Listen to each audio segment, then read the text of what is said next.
Hi friends, Meena YouTube चॅनलमध्ये तुमचं स्वागत आहे। आज बघा मी मटण आणलं आहे। हे बघा अर्धा किलो मटण आहे माझं। अर्धा किलो मटण आहे। त्याच्यामध्ये एक अर्धा वाटीच्या वरती थोडंसं सुकं खोबरं आहे।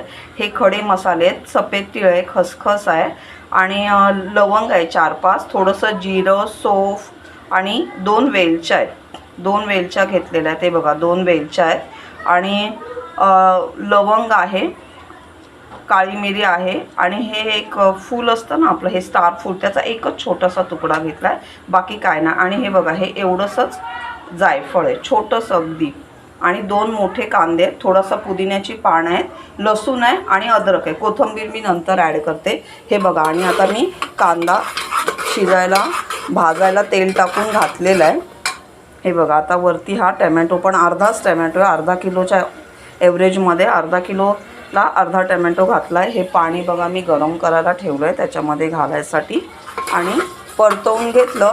मी मटण आणून 1-1.5 तास हळद मीठ लावून ठेवलेलं आहे। बघा झाकून हळद मीठ लावून ठेवलेलं फ्रीजमध्ये, ते मी काढले आणि बघा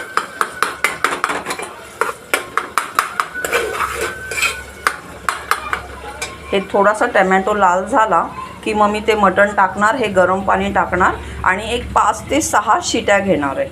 हे बघा हे सर्व प्रिपरेशन आहे, 5 ते 6 शिट्या घेणार। हा मसाला मी भाजून थंड करून वाटून घेणार मिक्सरला। हे बघा आणि 5 ते 6 शिट्या घेणार फक्त। आणि ती मटण थोडंसं हलकंसं लालसर आहे, थोडंसं लाल आहे असं वाटतं मला, लाल दिसतंय, मग एक 5 शिट्या घेणार आहे।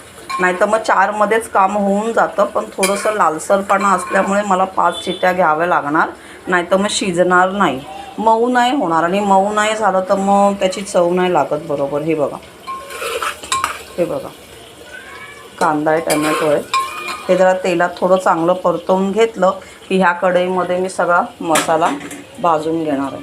ही कढई आहे माझी, लोखंडाची कढई आहे, ह्याच्यातच मी मसाला भाजते आणि काय तळीचा कार्यक्रम आहे तो मी ह्याच्यातच करते।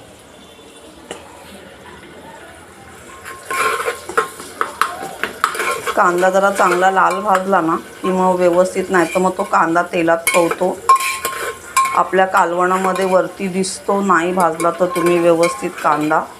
हे बघा मसाला पण मी हा भाजून घेणार आहे, हा कच्चाच आहे सर्व मसाला, मी तयारी केले। फ्रेंड्स माझा चॅनल तुम्हाला आवडत असेल तर लाईक करा, सबस्क्राईब करा माझ्या चॅनलला। थँक्यू।